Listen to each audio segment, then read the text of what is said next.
Hey people, this is Joshua Pondexter from Stone Consultant LLC.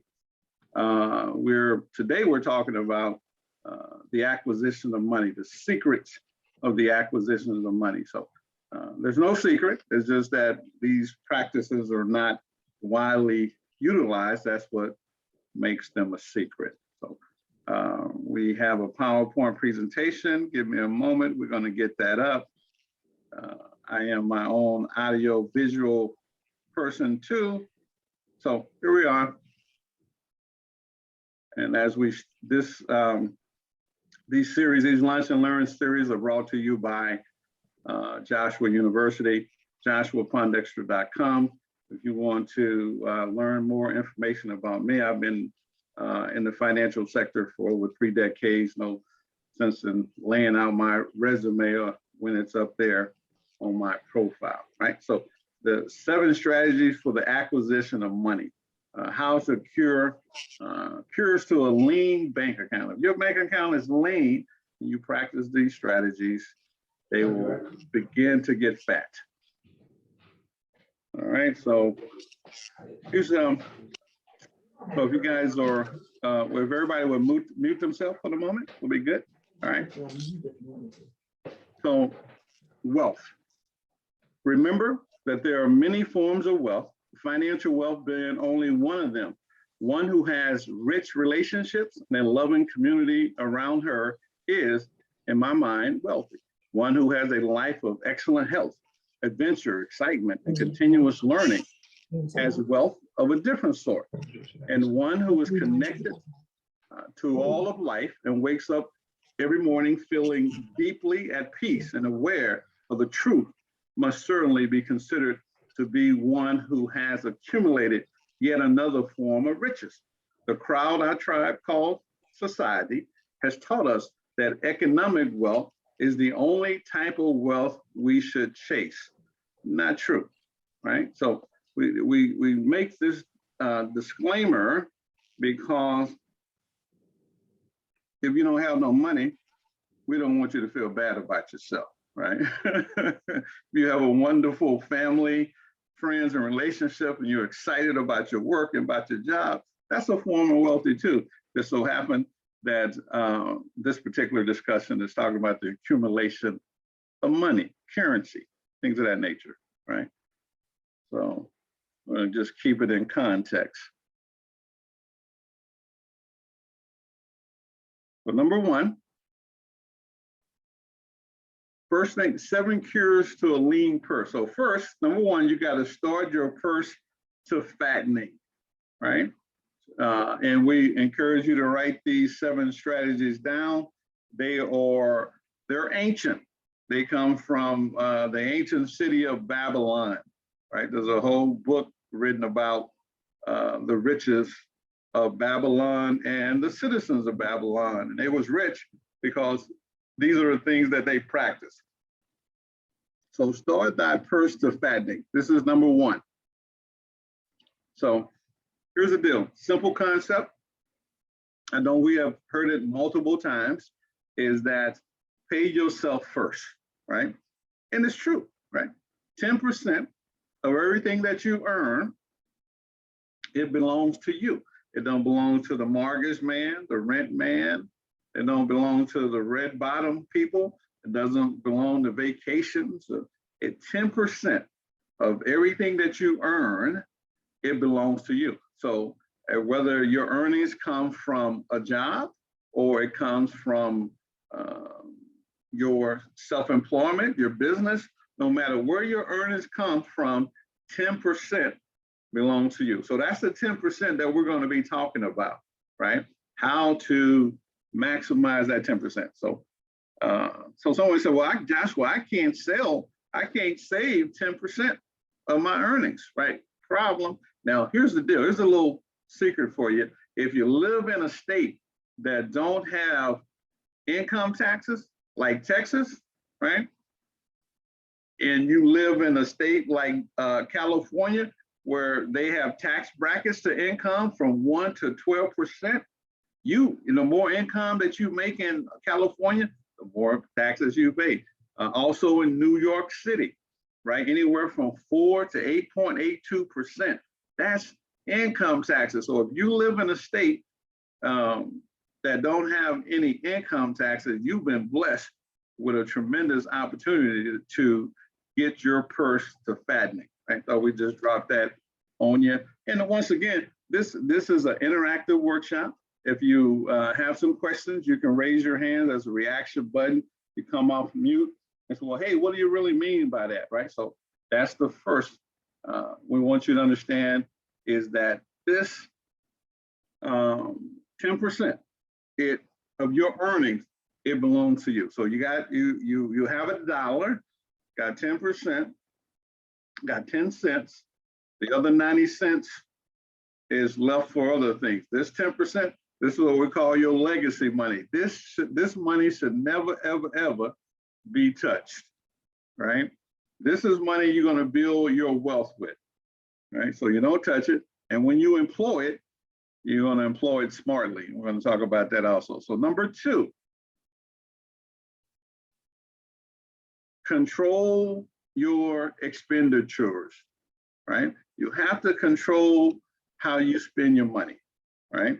So we already know that the biggest, well, I'll just ask the question. Do anyone know the biggest expense that we have as Americans? Housing. He says housing. I mean, you living too large, right? And I'll go ahead. Anyone else know the biggest expense that we have in a developing country? I'll give it to you. Taxes, right? I was on mute. I said taxes, but I was still on mute. Let me, yeah, absolutely. Taxes. So in the developing world, 40 to 50% on average of our income goes in taxation. Sales taxes, excise taxes, income taxes, property taxes, business taxes. So that's your business, your biggest expense is taxes. So if someone's going to come and show you how to control your expenditures, especially someone under the guise of a financial advisor, and they don't start with your business, your biggest expense, you might not want to deal with that person. But you controlling your expenses. So we don't need to talk about cable, Netflix, streaming services, all these apps, eating out. These are expenditures. So we understand that the second thing we need to do, we control our expenditure because we only got 90 cents left. So we begin to control those expenditures, and we can put more money back in that saving bucket. All right. Okay. So you want to, number 2, control your expenditures. Number 3, you want to make your money multiply. Make thy goal multiply, right? So you're saving, you decide this is your goal, that 10%. All right. That's the money you never ever want to spend. And now you want to make that money multiply, right? This is number 3. We're writing these things down. Okay. So this is where I need some suggestions. What are some of the ways we can make our money multiply? Investments. Investments. That's kind of nebulous, doctor. All right. Now I need something concrete. What type of investments? Anybody? Real estate. Real Real estate is one. Yeah, that's an specific investment. Invest in real estate, single family, multi-units, right? Anyone else? Edward, what you going to invest in? I was contemplating stocks. Okay, he gonna go with the stock market, right? Okay, takes a lot of expertise to navigate them sharks, right? True. They go to Harvard and Yale, you know, so you need to know what you're doing. You dealing over there. So now I live in the beautiful city of Chicago, and I see guys on the street all the time. They selling socks, they selling water. Those are investments, right? They went and bought some water. They went and bought some socks. They bought some peanuts. They're on the street selling it. they making their gold multiply. They hustling, they making money, legal, right? What you got for me, cuz? Carlos, what else?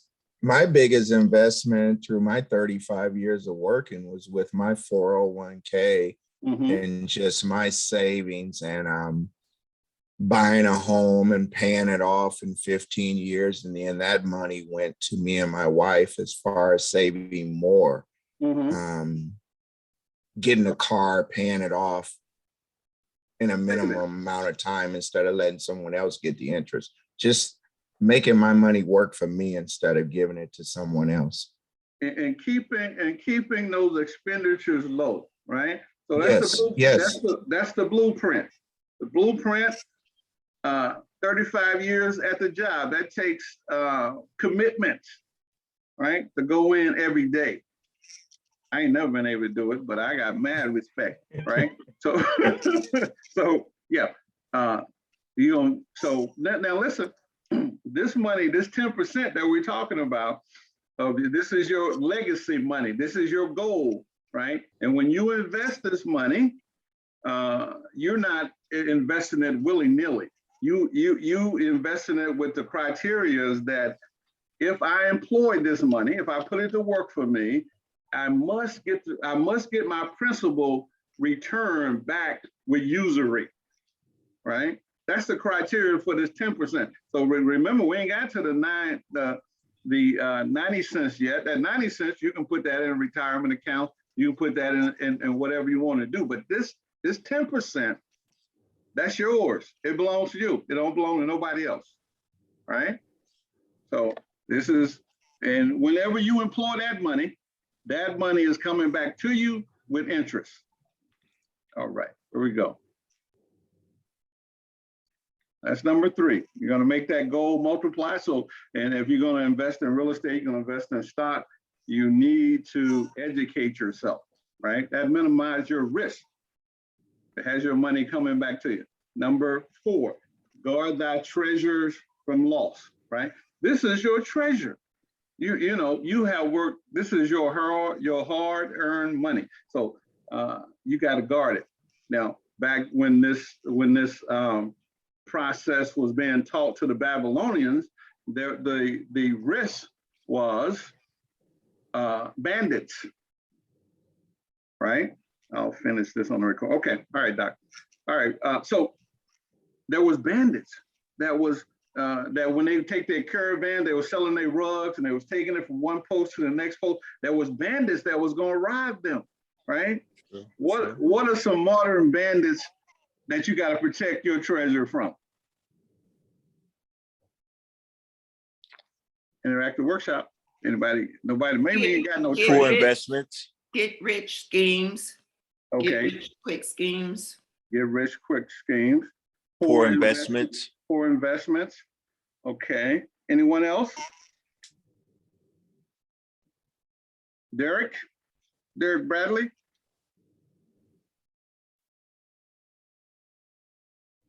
Well, everybody got their money on this thing right here, right?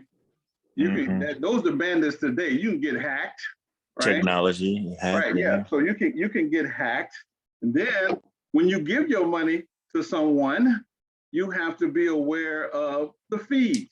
They are robbing you with fees and transactions and things of this nature. So you got to be very, very careful when you give your gold to someone. You got to protect it. You got to protect it from hackers. I think I may have 2 redundant security systems on my laptop, right? Because I'm protecting myself. Right? You know, I'm not worrying about bandits coming and robbing me, right? So, right. So that's number 4. Guard thy treasure from loss. This is your money, right? This is a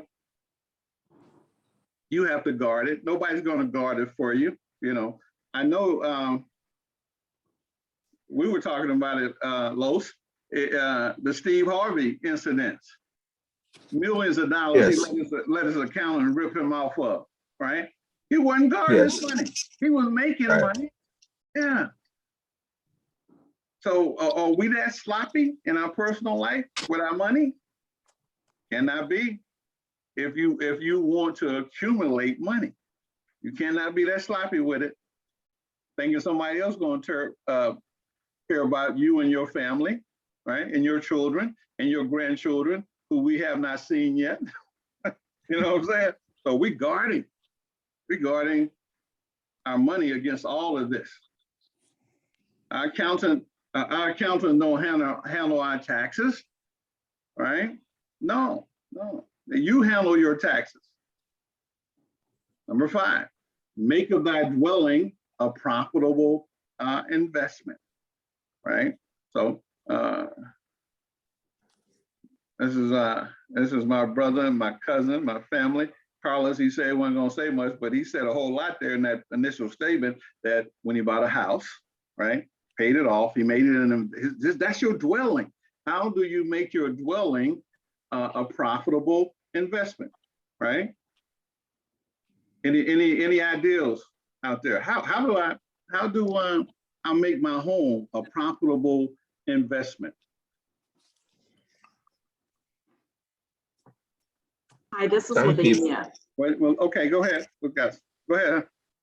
So I actually pay down on my home, as the gentleman said, but I'm Mhm. kind of curious as to thoughts on that. Okay.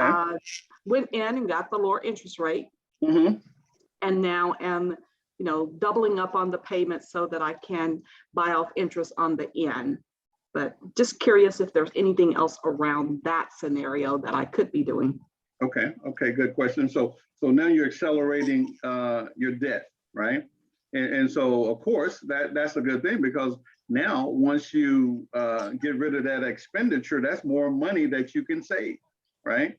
And so if you put that money in the market, which the American economy in the last 100 years have averaged over 10% return. So yeah, so now if you got 5, 10, 15 years left of life of earning that you can actually not be paying mortgage, that's a wonderful thing. Absolutely. So nothing wrong with that. If you wanted a detailed analysis of that strategy, go to joshuapondexter.com and we'll sit down and we'll talk about that, because that's more of a personal situation. But here's another way that you can make your dwellings investable. You can put a home-based business in it, right? So now if you got a home-based business in your home, you're able to write off more of your interest, more of your property taxes. You're able to write off more utilities, more of your repairs, your snow removal, your lawn care. You see where I'm going? All right. Mhm. So that's one of the biggest things that's available to a consultant, a small business that's working from home. And now the space, like you see the space right here I'm in, this is tax deductible. So yeah, that's another one. Yes. Thank you. Okay. All right. So and here's another one, and we're gonna get this recording done, and then we're gonna have a chance to chop it up seriously, right? So now, if buy the worst house in the best neighborhood, right? Don't go in there and try to buy the biggest house. Buy the smallest house in the best neighborhood. You can expand the house with your equity, and then when you cash out, that's another strategy that you can utilize for making your dwelling profitable investment. Right. Number 6, ensure a future income, right? That's number 6, ensure a future income. Now, I'm telling you, I was with that's not Sean Stevens, that's Carlos Stevens. I was with him last weekend and I told him he's the blueprint, right? So ensure a future income. 35 years at the job, got it, it's done. Now they're gonna pay him for the rest of his life, right? That's ensuring a future income. Is that not the blueprint? Most of us on here ain't that lucky. So what are we gonna do, Edward? How are we gonna ensure a future income? And I'm not Investment properties. investment property. That's a realtor talking. These is property. But that's good, right? Exactly. That's how you can, if you bought you a portfolio of investment properties, yes, you can ensure a future income. If you keep, don't be a slop landlord, keep your properties up, right? And you can ensure a future. Anything else that one could think of? Successful business. Man, you're talking my language. Absolutely. Yeah. So now you can create a business, a system that will pay you forever. So if you had a McDonald's franchise, right? You can always get some money from there, right? Yeah, very good one. Who's that on Galaxy 21? 5G. Are you able to say something? Or are you at work?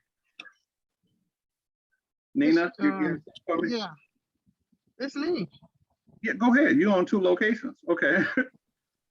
Oh, no, I shouldn't be. I should just be on the phone. Okay. You should be Okay. able That's to okay. name. No, it's okay. Ensure future income. Nina, you should know this. I didn't want to spoil your thunder. Okay, well, thank you. But I'm gonna tell you, we both in the life insurance business, right? I still receive checks today for insurance I wrote 20 years ago, right? Mm-hmm. Yeah, that's the benefit of being a life insurance agent. Once you put those policies in place and they keep paying their premiums, you get a check. Yep, it's called residual income. Thank you very much.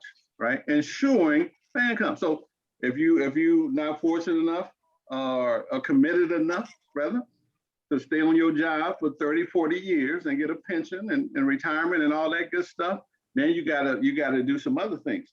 Anyone think about a portfolio of stocks, right?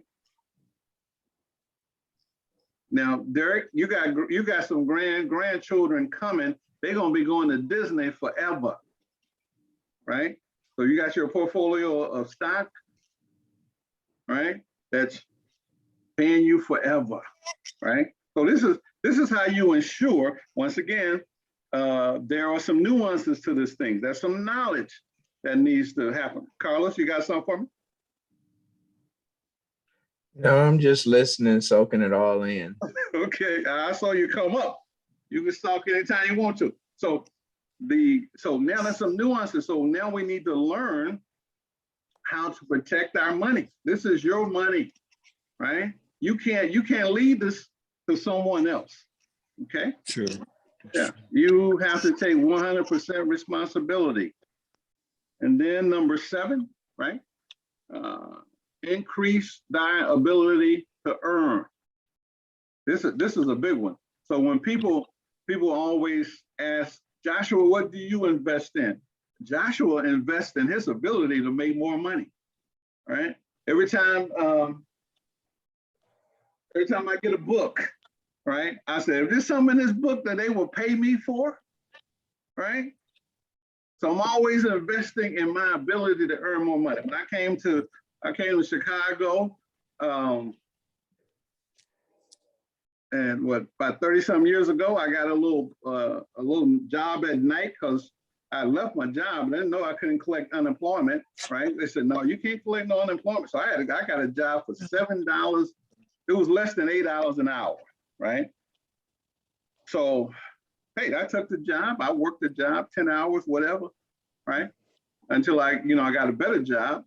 But listen, if somebody would have told me, Joshua, you didn't have to wait 10, 15 years to make what people make a year in a month, right? If somebody would have told me that, showed me how to do it, right? So invest in your ability to earn. So you're making 50 now. What skill can you learn to make 100? What skill can you learn to make 150? 10% of my earnings go into my knowledge, right? So I know, Edward, you was like, why Joshua trying to sell me these books, right? Yeah, I don't want them books. I bought them books. I thought I wanted them. I don't want them. I want that $500 so I can go buy me $500 worth of other books, Makes sense. Right, right. I got some books sitting on my shelf, useless, right? But I got some other books that I love to buy, right?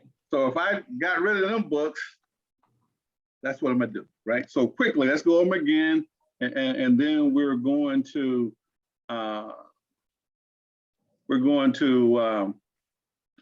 have a conversation, a frank conversation, right? So this is one. What you see, you can have. This is a statement by one of my good friends, Carlos Stevens. He always told me that what you see, you can have. Oh no, you know, he's not Benjamin Franklin. Might not know who he is, but he's right there. Raise your hand, Carlos. See? Right. So yeah, he might not be Benjamin Franklin, but he was dropping wisdom. He ain't nothing but a couple of days older than I am, but he was always dropping that wisdom on me. All right. Ain't like he old man and I'm a young man. He was like, Oh, hey. no. So let's go over these once again quickly. Listen, people, your earnings, whether it's from a job, whether it's from your business, 10% belongs to you, never ever to be spent again. It is when you employ that money, you put that money to work, that money is to come back to principal plus usury plus interest. I don't care if it's 2% or 4%. That is the reality of that money, right? You can play with some of the interest, but that principal you don't touch. You know, control your expenditures, right? You're going to have to discipline yourself, right? We can't have it all, right? We live in a world that says you can have it all. You can have 10 vacations a year. You can eat out every day. No. Can't do all that and create wealth, right? Make your goal multiply. So we talked about multiple ways to make your goal multiply. That's investments, whether it's real estate, whether it's stocks and bonds, right? Whether it's crypto, right? So a lot of people say crypto, what is that? Is that Superman dog? No, that's a technology. It's early adoption technology. So if you want to get into that, look into it. Don't put your life savings in it though. Guard thy treasure from loss. So we got bandits out here. There's bandits. This is true. You know, people trying to steal your money. Make thy dwelling a profitable investment. So this is the blueprint. The blueprint is to stay in your dwelling. First generational millionaires live in the same house for at least 25, 30 years, right? And let me just drop this to you while I'm going by. And they married to the same woman. So I'm gonna drop that on you, players. And number 5, that's number 5. Number 6, ensure future income. You have to, right? Because Yes. there's going some point we're not going to be able to work, or we're not even going to feel like working, right? Right now we're young, energized, energetic. Hey, it's not always going to be the case. Increase thy ability to earn, right? Invest in yourself. Invest in your ability to make more money. I was, you know, I got 3 sons. I was telling my oldest son, how is it that some people can make $30,000 a transaction, $100,000 a transaction, and you had to go work all year for that, right? It's value to the market, right? It's what the market values, right? Sell $1 million piece of real estate, 6%, that's 60 grand, right? That's value to the market, right? So these are these 7 secrets of acquisition of wealth. They're more about a mindset, about there's nothing revolutionary I have said today, right? So, but they're practical, they're ancient, and they still work today. So listen, what we want you to do, we want you to like this video, we want you to subscribe to our channel, and we want you to share with your community. Once again, Joshua Pondexter from Stone Consultant LLC. If you would like additional information of all the products and services that we offer in all 50 states, go to our website and you will see what we do. We're going to say bye for now.